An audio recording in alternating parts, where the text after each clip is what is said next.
introduction. Is my microphone working? I think it is. Yes, it's fine. Anyway, thank you all for being here. I'm very happy to have been asked to talk about astrochemistry as part of the Kaiser Spring lectures, and I hope, well, that I can teach you a little bit more about my field of research. Because when you think about astronomy, you probably think about very big things like stars that make our sun look like a tiny marble, or maybe you think about very extreme things like neutron stars, which are roughly the size of our Earth, but they're more than 10 to the power 14 times as dense. So those are very extreme states of matter. But perhaps when you think about astronomy, you think about very large things like galaxies, and not just our Milky Way, but galaxies much bigger and much further away, like this cluster of galaxies that you see here. But to study the intricate workings of a galaxy and to understand where we come from, we shouldn't underestimate the power of small things. And by small, I mean very small, we're talking about atoms and molecules. And let's start with a bit of a history lesson. So during the Big Bang, only hydrogen, helium, and a little bit of lithium was formed. Everything else, the carbon in our bodies, the oxygen in our room, the metal in the projector, was all forged in the course of stars that died a long time ago. So if you look at the periodic table of the elements, for an astronomer it looks very, very different. We've got a lot of hydrogen, a lot of helium, and then everything else we call metals. That's of course something you shouldn't say to a chemist, and we call them all metals. And there's some atoms, that are still trace amounts, but they've got quite a large relative abundance. So we've got here carbon, nitrogen, oxygen, magnesium, iron, silicon, sulfur, and then two noble gases, neon and argon. Now the relative abundances, so relative to hydrogen, the most abundant atom, are very low. So for example, for oxygen, we've got 5 times 10 to the minus 4 oxygen atom per hydrogen. So if you turn that around, for every 2,000 hydrogen atoms, you have 1 oxygen. And the other extreme here, if you have sulfur, there's for every 100,000 hydrogen atoms, you have 1 sulfur atom. So, yeah, the periodic system definitely looks very different, but somehow we ended up in this configuration, just a lot of carbon and oxygen in this room already. And exactly how we got here, exactly how the stars and planets are formed, and probably also the origin of life, for that we all have to look at the chemistry of galaxies. And that's exactly what astrochemistry is all about.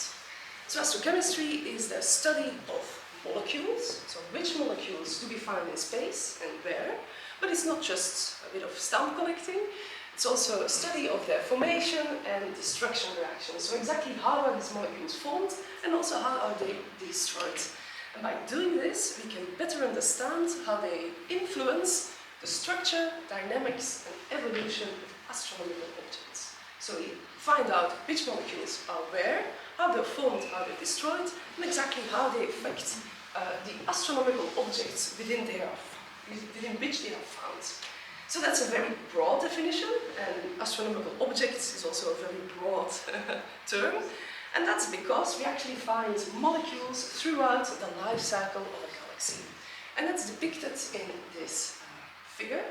So all stars are formed from clouds of material that are floating around in the space between the stars. And that we call the interstellar medium or the horizon. So you've got this cloud, a cloud becomes a bit more dense, after a while it collapses and you form stars, planets, and after a while those stars in turn die. And as they die, they eject the elements that they forged in their course back into the interstellar medium, together with a bunch of dust as well, and this way they provide the building blocks for the next generation of stars and planets. And this way the cycle just keeps going and going, a little bit like a cumulative reincarnation, so you keep adding on to the pile of elements. So astrochemistry is a very young field. The first molecules were detected in the 1940s, so it's not even 100 years old. And there were these two molecules, Cn, cyanide, CH, I don't know its real name. And then also CH minus, so that's this molecule with an extra electron added to it. And that detection really came as a surprise, because you wouldn't expect molecules to be present in space, because space is generally not a pleasant place to be. There's two main reasons why scientists at the time didn't expect these molecules to be detected: density and UV radiation. So let's start with density. To form a molecule, you need to have two atoms that bump into each other, stick together for long enough to form a molecule. The space is very tenuous, so the ISM, the regions in the ISM where these two molecules were found were in diffuse clouds. And in a diffuse cloud, the density ranges from 10 to 100, maybe 1,000 particles per cubic centimeter. And if you compare that to the density here in this room, we've got 10 to the power 19 particles per cubic centimeter. So 10 to 100, it's not a perfect vacuum, of course, but it's getting there. It's not a lot of material at all. So at those low densities, it takes a very long time before you meet another atom to form a molecule with. It can take months, years, even decades before you meet someone else to form a molecule with. But you're there for a very long time. If you're an atom in such a diffuse cloud, you're there for a few thousand years, so even if it takes a few years, you've got some time to waste. You can just wait around until you find another atom to form a molecule with. But then we've got our second problem, which is UV radiation. And I think I can say that we've all experienced the bad effects of the UV photons of our own sun, which is a sunburn for us. And that's even though the sun doesn't radiate that much of its energy in the UV. And also we've got a magnificent atmosphere that filters out most of the UV photons. And still every year I get a sunburn. Now, if you are a molecule in space, you of course don't have an atmosphere to protect you. And what's more, you're surrounded by a bunch of stars, all very different to our sun. Some of them that just blast you with UV photons. And the molecular equivalent of getting a sunburn is to be photodissociated. So a UV photon hits a molecule, then it breaks apart back to its atomic state. So you've waited around for years to be able to form a molecule, and then all it takes is one UV photon to be brought back to your atomic state. So it is very difficult out there for molecules. But even though it's so hostile, we still find molecules like that. Now, the field really boomed in the 1960s, which is when leftover wartime equipment was repurposed. So rather than using them as radars to look at each other, we used them as radio telescope to look at the sky, and this way many more molecules were detected. So in this figure you see the cumulative number of molecules that we've been detecting over the years. So we start in the 1940s, we begin, and then not much happens until the first radio telescope comes online, and you see that the number of detected molecules really shoots up, and with each new radio telescope that comes online, there's more and more detected molecules. So this figure was compiled in 2020, and at the time there were 240 detected different types of molecules. But then now, as of last month, we are at 330 detected molecules. So thanks to all these wonderful radio observatories, the rate at which we detect molecules really is increasing.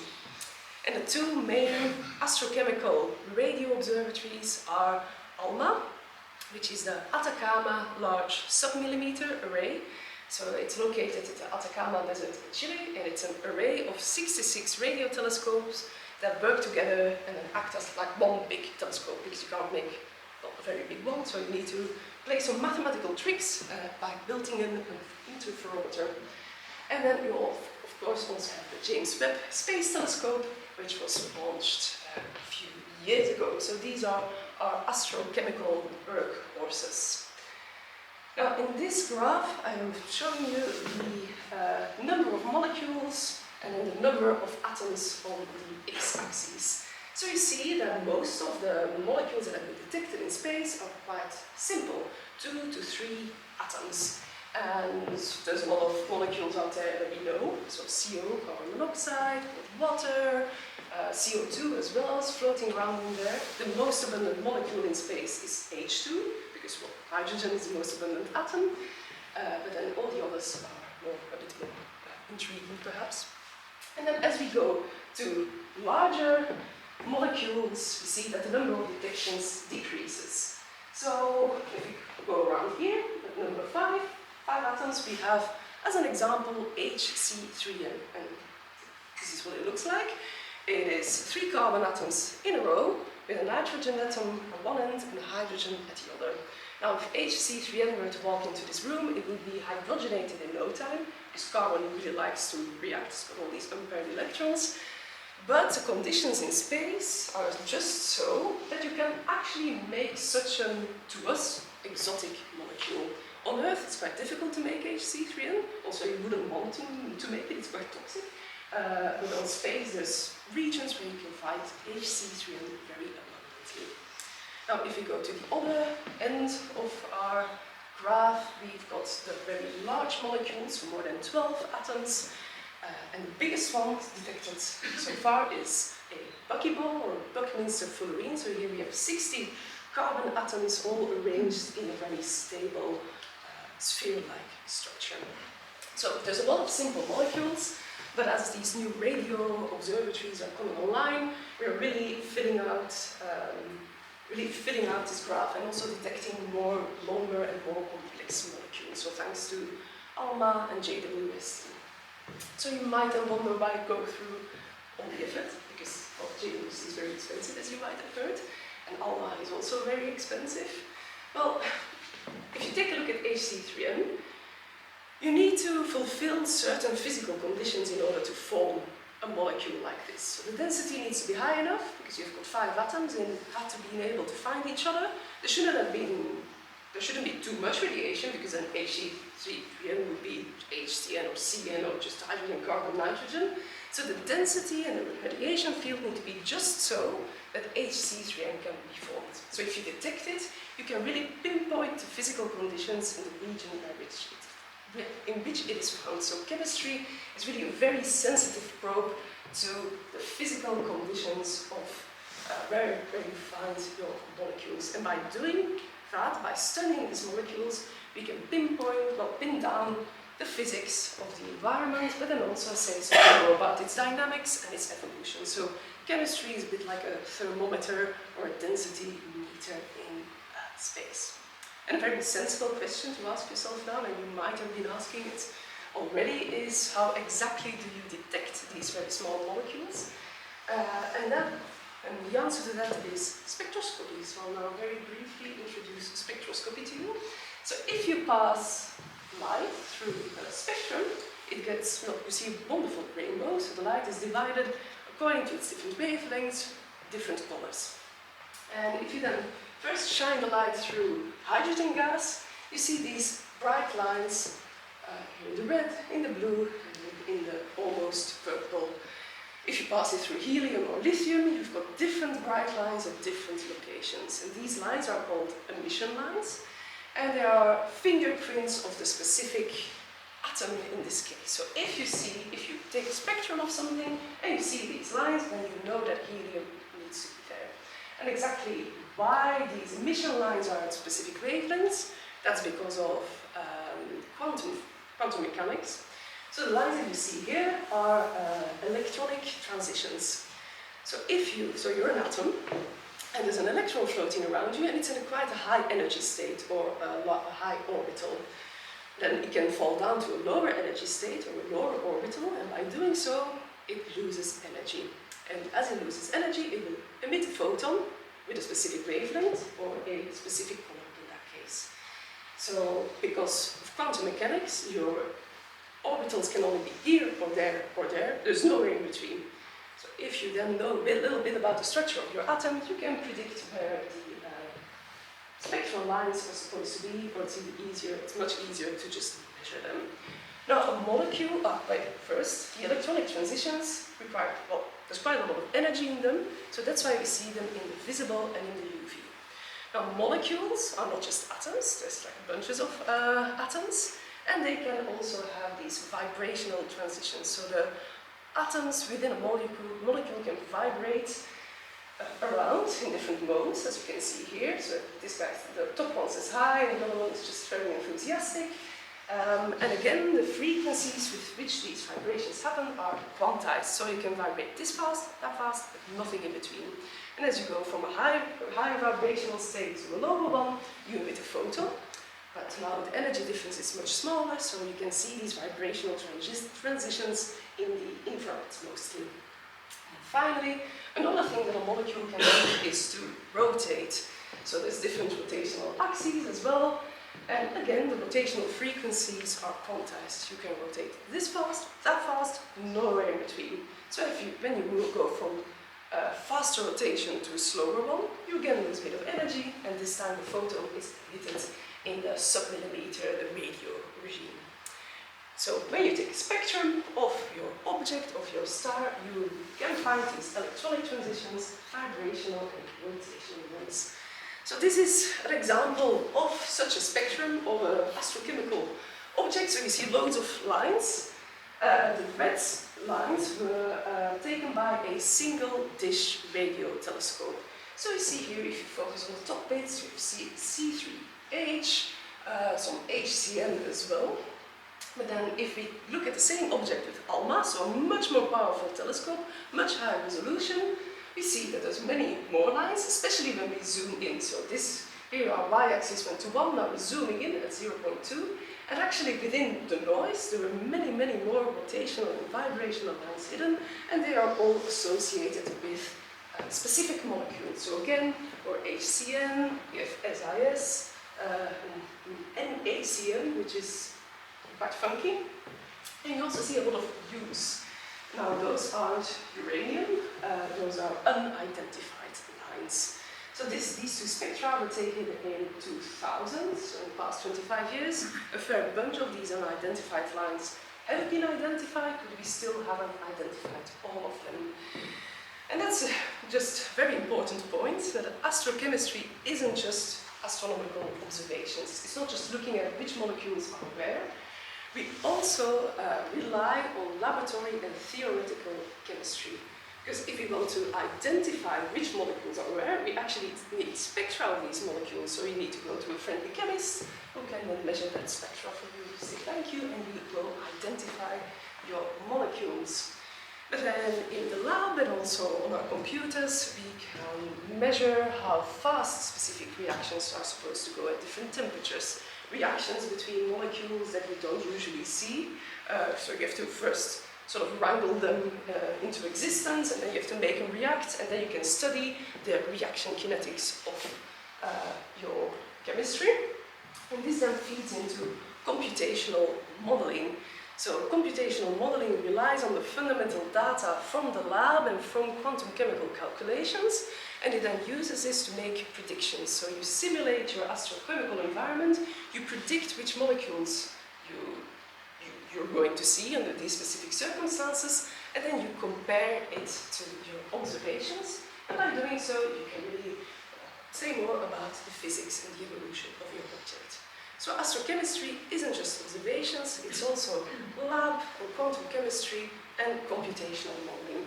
And you can't have one without any of the others. So it's really you have three pillars of research to all with one goal to study the astrophysics. Right, let's dive into the chemistry and the life cycle of a galaxy. Now this image is a bit too simple.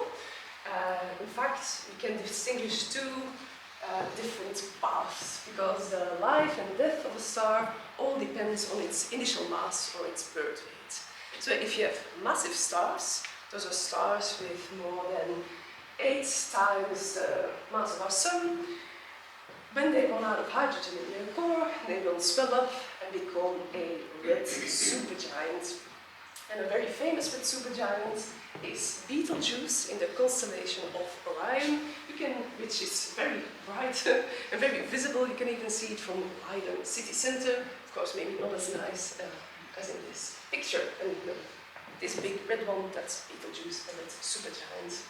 So these stars lose, as these stars run out of hydrogen in their core, they become these wonderful red supergiants, and then they will go supernova at the end of their lives. So they will expel all of their life's work all in one go back into the interstellar medium, all in one pretty big bang. Not a big bang, but like a pretty big bang.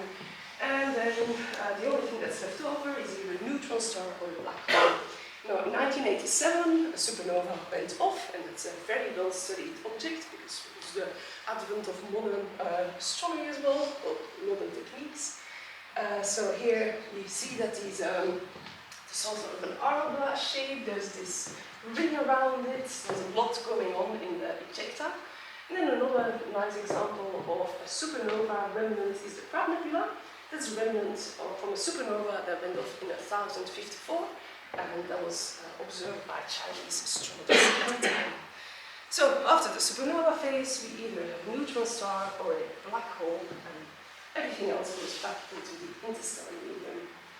Now, most stars are not massive stars, and there are more stars like our Sun. And they don't go through such a drastic supernova at the end of their life. So, first of all, of course, they will expand as they run out of hydrogen in their cores, and they will become red giants, not red supergiants, so just a few 10 times the size and a few 100 times the size of the Sun. And then after the red giant phase, they will start to gently lose their outer layers. So not just all in one go, but a gentle stellar outflow, a stellar wind. And after all the material has been lost, the only thing that will be left behind is a white dwarf. Now, the mass loss occurs during the asymptotic giant branch phase, the AGB phase. And, well, yeah, it doesn't sound as good as a supernova. Maybe that, it's a very descriptive title for an astronomer, but of course it doesn't sound as good as a supernova. Nevertheless, this is a very important astrochemical phase. So this is an image taken by the Hubble Space Telescope of IRC 10-16, also known as CW Leo. And you can see many things in this image, but IRC 10-16 is not really one of them. You see here this material that's moving away from the star, and so that we have this stellar outflow, and the star itself is hidden by all the material that's being removed from, by the outer layers that are being lost. In fact, it's being hidden by all the dust that's being formed within the outflow. And that's really something quite special, because we here have a phase transition from gas to dust. And to do that in space is very difficult, to go from one phase to the other, to form solid particles. And the outflows of AGB stars, of dying sun-like stars, are one of the few environments where we can efficiently form a lot of dust. So these dying stars are very productive dust factories. And this dust is now hiding IRC 10-16 from our view. Now, as Louise already mentioned a little bit, this is my research topic is the chemistry within these outflows. So, of course, they're also very interesting by themselves, but I'll take us on a little bit of a detour here and focus really on the chemistry within their outflows. So here you have half an AGB star surrounded by its outflow. Now, the AGB star itself isn't very well behaved. It's a very convective, it's an enormous thing, first of all. So the surface of the Sun will lie somewhere between our Earth and Mars, so they're very big. And because they're so big, they've got these huge convective bubbles. And this is a simulation of the stellar surface of such a star. You see these huge convective bubbles pushing mass up, and it's falling back down. It's very turbulent, very messy. And with each of these turbulent shocks, turbulent pulsations, and have shocks that take the chemistry in the inner rings out of equilibrium. But then a bit further out, the density is just, well, it's still high enough, but the temperature low enough for dust to condense from the gas phase. So it's in this region where all of the magic happens, so to speak. So these pulsations lift material up, they then cools down enough for dust to form. And some of these dust particles survive the journey through the interstellar medium into a meteorite that then falls on top of the Earth, and then we can study it in the lab. you see there's different types of dust grains that are being formed within these outflows. There's also two different flavors. A lot of those stars make silicates, so tiny sand grains and metal oxides. Some others make a lot of carbonaceous dust grains, which is well, just the equivalent of like soot, so they're huge combustion engines. So here you have a small carbonaceous onion-like dust grain. Here you have a nice crystalline silicate, but then you also have these much more fluffy, much more messy dust grains, very porous. So that also tells you something about how the dust was being formed. But in fact, we still don't know exactly how dust is being formed in space. We don't know how we go from molecules to larger clusters of molecules to then a solid state dust grain. So that's something that we still don't fully understand. And that's even, well, despite dust is so important to launching the outflow, because this dust is opaque to the infrared radiation of a star. So those photons bump against the dust grains, they transfer the momentum, the dust grains are then accelerated away from the star, they bump into the gas, drag it along, and then launch the outflow. So pulsations facilitate dust formation, which then leads to a dust-driven wind. So understanding dust formation will mean that we understand stellar evolution a bit better, and also exactly what is being injected into the horizon. Now, to finish off, finally in the outer regions of the outflow, the outflow reaches terminal velocity, which isn't very fast in astronomical terms, 5 to 30 kilometers per second. And the chemistry in this region is a very reactive chemical soup because it's lower density, so you've got many more UV photons. And something that I like to draw your attention to is just the size of these things. So first of all, the AGB star is about, well, when the sun becomes an AGB star, it will swallow the Earth, so that's pretty big. But then the outflow itself is about 20,000 AU, or 20,000 times the average distance between the sun and the Earth. And our solar system is only 100 astronomical units wide. So these stars are enormous and their outflows are even bigger. So they're huge objects with a very rich chemistry. We've got 3 different types of chemistry, all within one outflow. And here you've got another example of such an AGB star, this time in UV. So Myra is somewhere over here and it's blowing a bubble, losing its outer layers by means of a stellar wind, but it's also moving through space, going over there to the right, and as it does so, it leaves behind this trail of material. And the tail that you see here in total spans some 13 light years. So here we have an AGB star caught in the act of enriching or polluting its local environment, whichever you prefer. So let's now hop on to the gas and the dust that's being produced by these dying stars and go into the interstellar medium. Now, I said before that most of the interstellar medium is very empty, not a complete vacuum, but getting there. But then we also have these regions in space, and it looks like, yeah, there's a hole in the sky and there's no stars, and it's concerning. But what we have here is actually a cloud of material, a denser cloud of material. That's also called a dark cloud, because for obvious reasons. And this dark cloud is a region with a higher density, so now we have 10,000 to 1,000,000 particles per cubic centimeter. So that's much more dense than 10 to 100, but it's still almost nothing compared to the density here in this room, 10 to the power 19. But because there's more gas, there's also a bit more dust. And if you now switch to a longer wavelength, in the infrared, we can look over the dust and see that indeed it's not a void in the sky. Here we see all the background stars. So this really showcases one of the key properties of dust, which is to block UV and visible light. And that's key when it comes to chemistry, because all the dust shields whatever is going on inside of Barnard 68 from UV photons. So you can then take a telescope and start to map out the chemical composition of this cloud.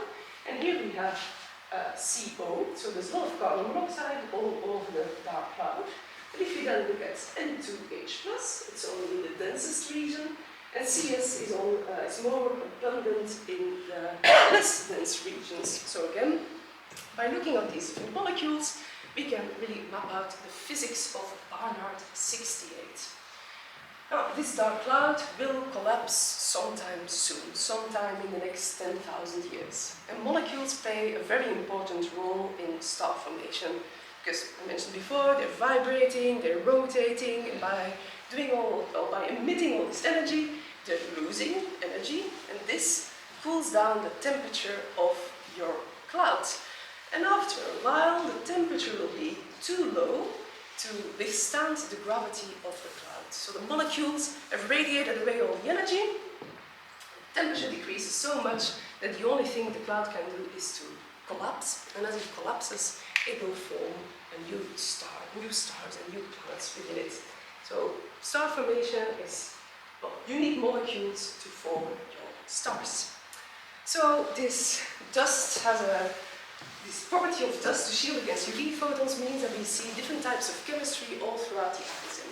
If we go to the tenuous interstellar medium, we have very simple molecules. So of course, a lot of H2, the most abundant molecule, a bunch of atoms, but also very simple molecules, CN, carbon monoxide.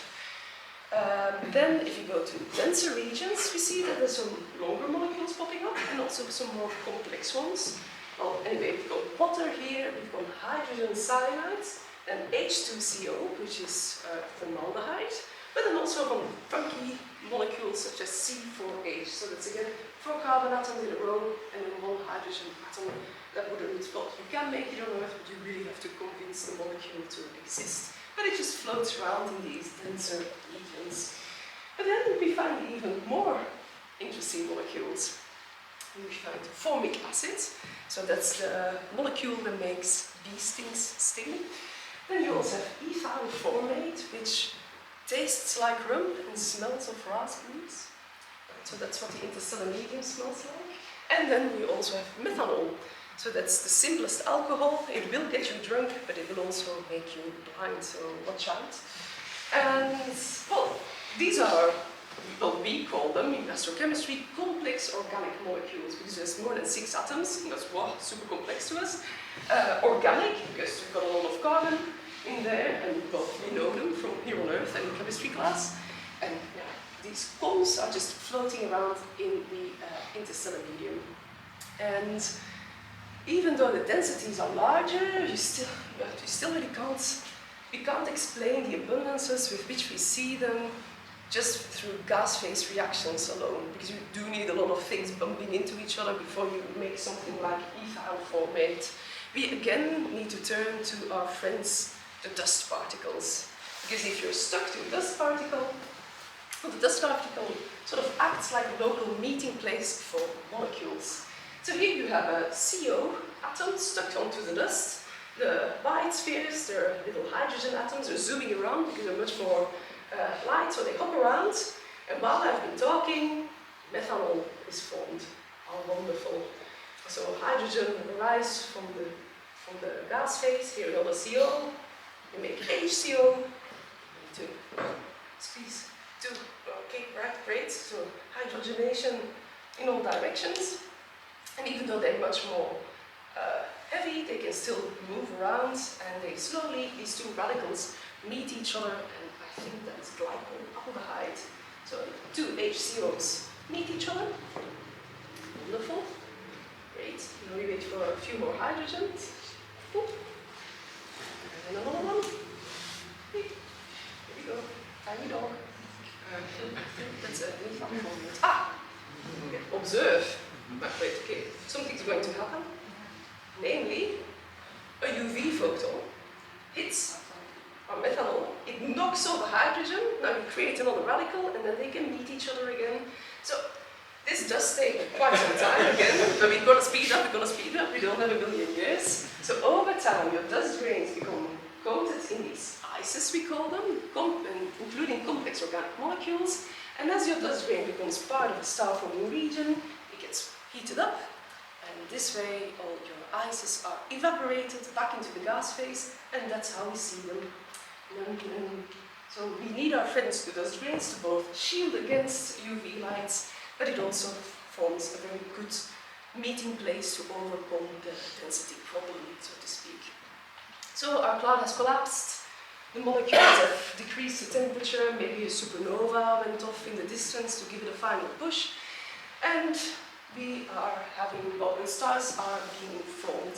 So in the middle you have a protostar, and it's surrounded by a disk of material that's accreting onto it. And these disks are called protoplanetary disks because they are the sites of planet formation. Because we now know that planet formation is a very common byproduct of star formation. And this is a artist's impression, but these days you don't need to use artist's impression anymore. Observations are almost as good, or maybe even better. So here you have a bunch of, here we see the dust around a bunch of protoplanetary disks. So this is observed by ALMA. And you see that they have different shapes. So this is more of a cigar, but that's mostly because of the orientation with respect to us, because we don't look at all disks just face on, some are edge on, they all have a different orientation. This one, very handy, very face on. But then, even if you account for the different distribution in shapes, we see that some are very homogeneous. This is more like an egg. Here we have some dark bands being carved out. Here's a very, very deep, dark bands within the dust. And we think that these are being shaped by the planets that are forming within these disks. So what we have here is like the equivalent of a 20-week scan of a planetary system in the making. Now these protoplanetary disks are also very rich astrochemical environments because you can have a gradient in density and temperature. Things become more dense as we move close to the star or close to the midplane, and also your gas and dust heats up as you move closer to the star. And because of these different densities and temperatures, you have a very different types of chemistry that you can then probe with different wavelengths. So if you pick your telescope right, you can probe different regions within your disk. But like all the chemistry, it's still a disk, so all the chemistry is just hidden by its disky nature. In an outflow, things are a bit easier because things are moving away and you can sort of seek through it, but you can't do the same in a disk. You really need to be very careful and use your telescopes correctly, which you can do. So here you have 4 protoplanetary disks. On the top you see the dust within them, and here at the bottom we have some molecular emission. In red you have HC3N, so that's the guy I talked about before. Then you have CH3CN, that's vinyl cyanide, something that is used to make polymers on Earth, and C3H2, cyclical, so it's a tiny triangle. Well, C3HCN, that's something that's being used on Earth. These two guys, you really have to convince them to exist. But you see that the molecules and the dust, they trace different regions.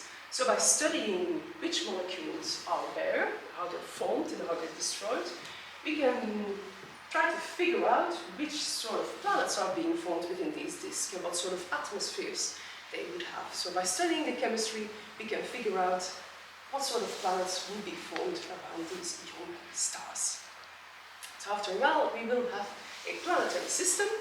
And a planetary system, you know the best, is of course our own solar system. And this is a very zoomed out view of the solar system. So here on the left you have the Sun, and on the right we have our closest neighbor, which is Alpha Centauri. So we are over here.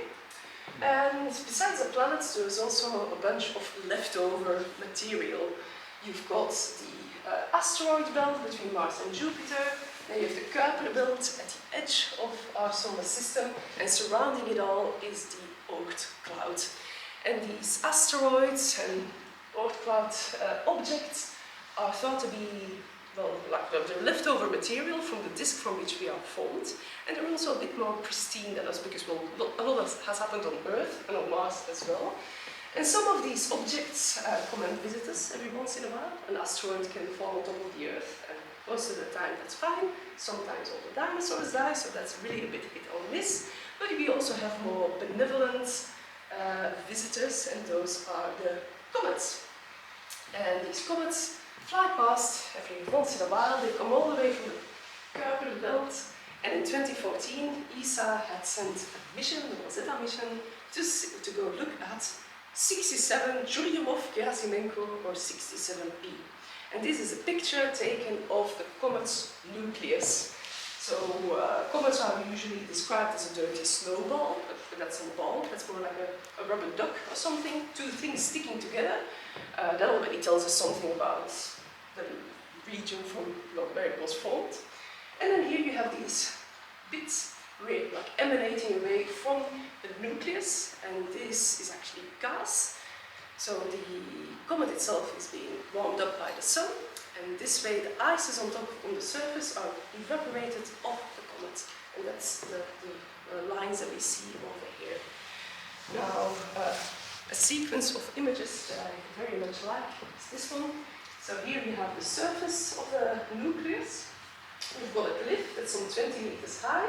You've got a couple of rocks lying around on the surface. So here you have got a bit of a geology of your comet, so to speak.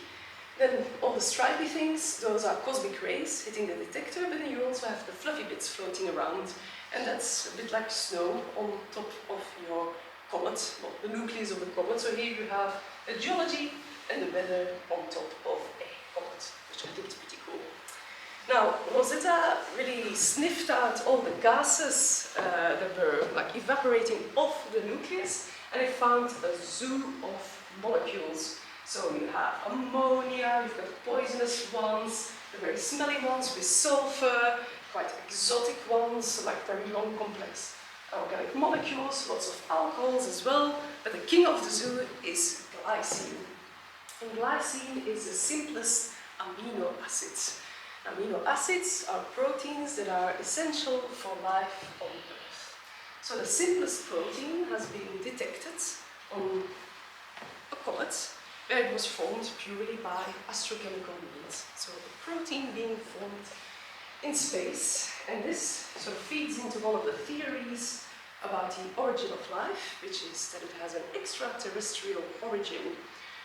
Because we know that most of the water here on Earth was actually delivered to us by cometary and asteroid impacts, because back in the day, those asteroids and comets were all coated with ices. A lot of it was water ice, dropped onto the Earth, and now we have our oceans. But maybe other things were also sticking on top of those comets. Glycine, for example, maybe even simple sugars, simple fats, and if they could have survived the impact, maybe having all these this delivery of proteins, sugars and fats could have kickstarted life on Earth. Right, so if you think about this life cycle in a galaxy where stars are formed from the ISM, forming planets, and go back into the ISM, you shouldn't forget that it all starts with the ingredients formed by dying stars, because all the gas and all the dust that they form really kickstarts this entire cycle. And I'd like to make a brief detour back into the AGB phase, and actually a little bit later. So this star has just left the AGB phase, so it's just lost its outer envelope, and the central star is a white dwarf in the making. This is CO emission as seen by ALMA. So the red is moving away from us, the blue is moving towards us. And you see that there's this wonderful butterfly shape, and that's because this star has a companion, a solar-like companion. And because there's another star rotating around it, it shapes the outflow into this wonderful butterfly structure. So that's already pretty cool. But if you then zoom in, we see that there's a disk surrounding the binary. So in the middle of this image, you have the white dwarf and the AGB star, and then surrounding that is a disk. And this disk is very similar in structure and size to a protoplanetary disk. It's of course a bit warmer because maybe by different means, but structure and size are very similar to protoplanetary disks. So this then opens up the question of second generation planet formation. Maybe planets can be formed within these disks around dying stars. So this would mean that you have a planetary system rotating around a white dwarf. And life would of course be very different on such a planet, because a white dwarf is much dimmer than a star like the Sun, also radiates most of its energy in the UV, not very pleasant for us, but maybe for them it's fine. And white dwarfs really slowly dim, while they shine away all the energy. So in the end you would have a planetary system orbiting around the ashes of a star that has long, long died ago.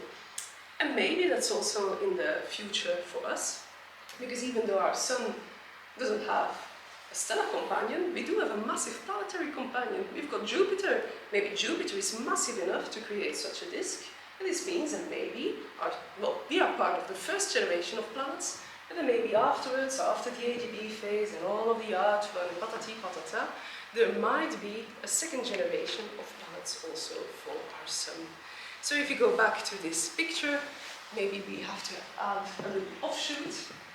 Where we have a second generation of planets being formed. And the composition could of course be very different, because the disk has very different chemical composition. So again, astrochemistry will maybe help us to figure out exactly what sort of planets could be forming around these white dwarf stars. So to end, I'd like to show you this picture, which was taken by the Voyager mission on Valentine's Day of 1990, right before it left the solar system. We looked back one last time and took this picture of the Earth. And in case you can't see the Earth, it's this white pixel over here.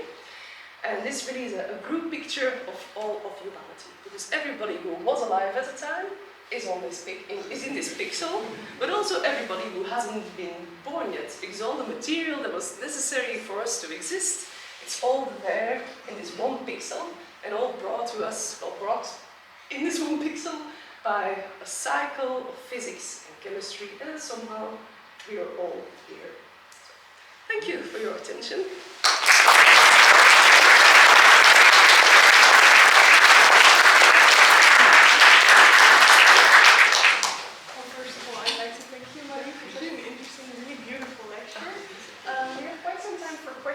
So, are there any questions from the audience? So, in short, let's say the whole universe is full of life. If you Yeah, maybe because planet formation is a byproduct of star formation. Maybe life is just a chemical byproduct of planet formation. But you have to be quite lucky as well, right? There's still a good amount of luck involved, but exactly how much, we don't know. But yes, that's a very good point. Life might just be a chemical consequence of star formation. Yeah. Maybe. In different ways, in different places, perhaps. Yeah. We have talked about the smallest elements. You have a lot of iron and uranium and that and so on. And is it also formed within one cycle, or does it really need more cycles? Yeah, so to get where we are now, like the composition we have here on Earth, it has like a few generations of stars have to have died. Because just the one star produces some, but you really need, this is just quite a lot of carbon here, for example, you need quite a few stars to have died already. So we're definitely not a first generation star, or a second one for that matter. The Sun is very much one of the normal stars now in the current universe. But yeah, you do need a few cycles of matter before we can get to something like this root, for example. That answers your question.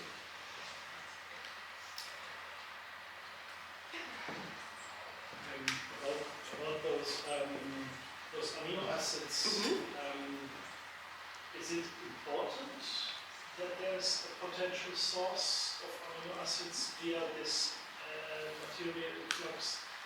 Well, or I mean, the early atmosphere had little or no oxygen, so there was also very much hard radiation coming down as well. There was a lot of breaking and making of molecules. Isn't it also quite possible that they just... Yeah, that's very well possible. This is just one of the many hypotheses towards the origin of life.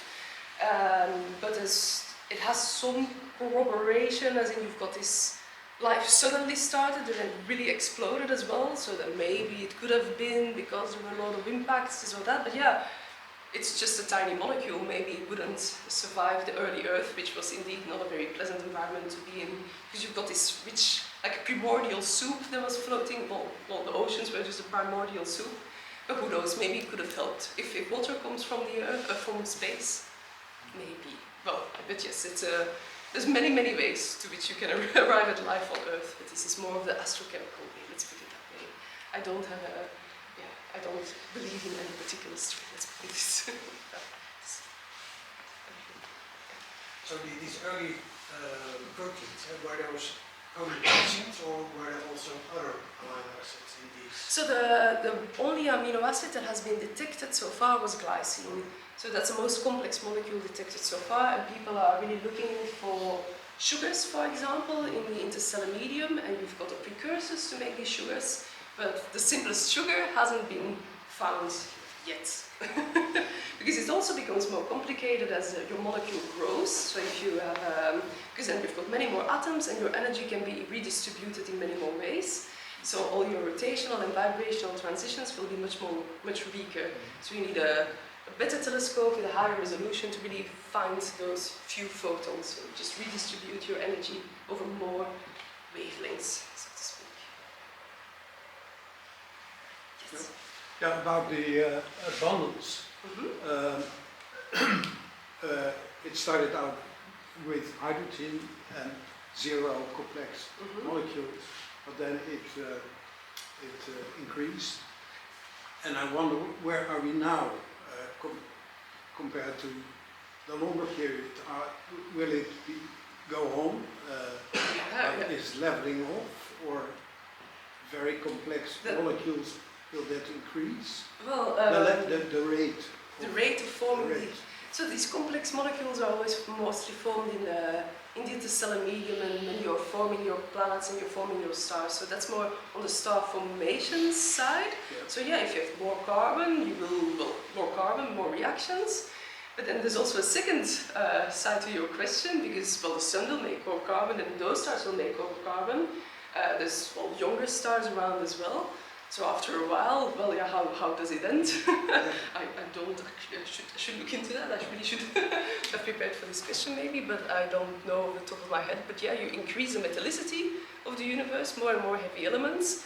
They will also complicate stellar evolution a bit, because if you have more metal, opacities, your dust formation will be different. So it's a very, it's a good question.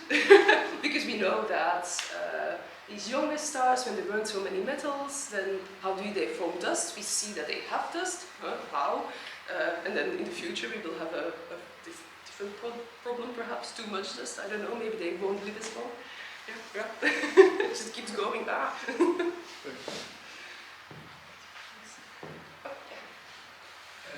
Earth contains quite a lot of oxygen and much less carbon.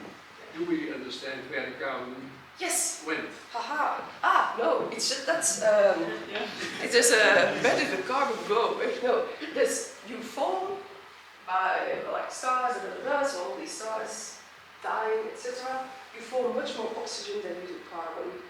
And I think I should have a slide. And I hope okay, well this isn't very useful. Oh, no, I don't have the slide. Anyway, never mind. But there's this periodic table of the elements, and you can see where all the all the elements come from. So oxygen is formed in supernovae, supernova explosions. 2/3 of the carbon comes from stars like our sun, and 1/3 comes from supernovae.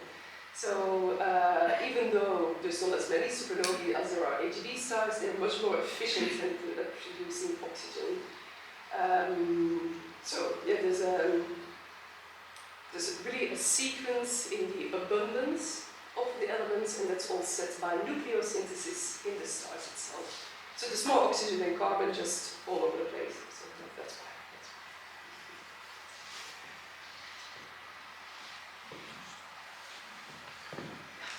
You showed us this picture in which you discussed about molecules condensing to particles. Yes.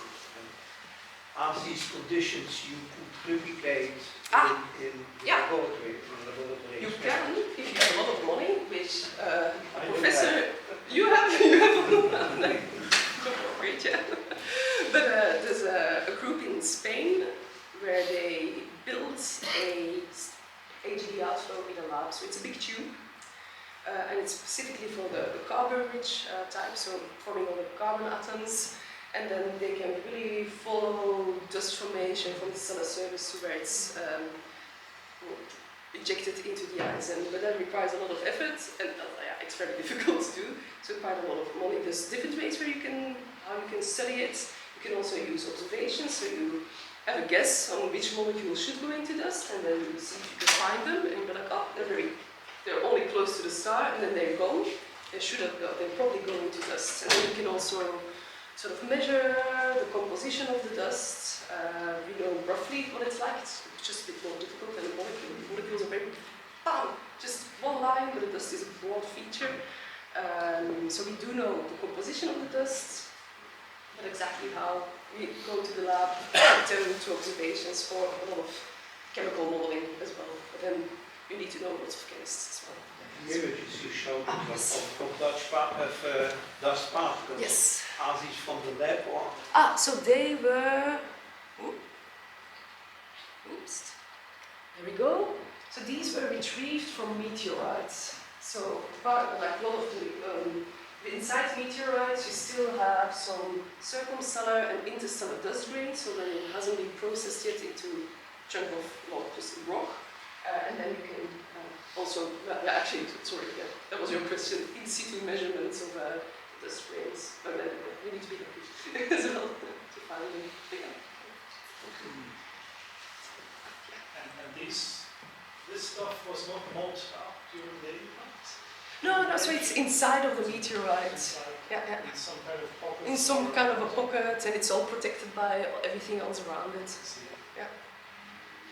And before they had to just destroy the meteorite and then sort of like heat it up, and then you could see different isotopic ratios, and you're like, oh, that came from an AGB star, haha, but now it's gone. And now you can actually sort of pry it apart. I don't know how they do it, but they were able to do it from behind a computer. Any other questions? Okay. Then I'd like to thank you.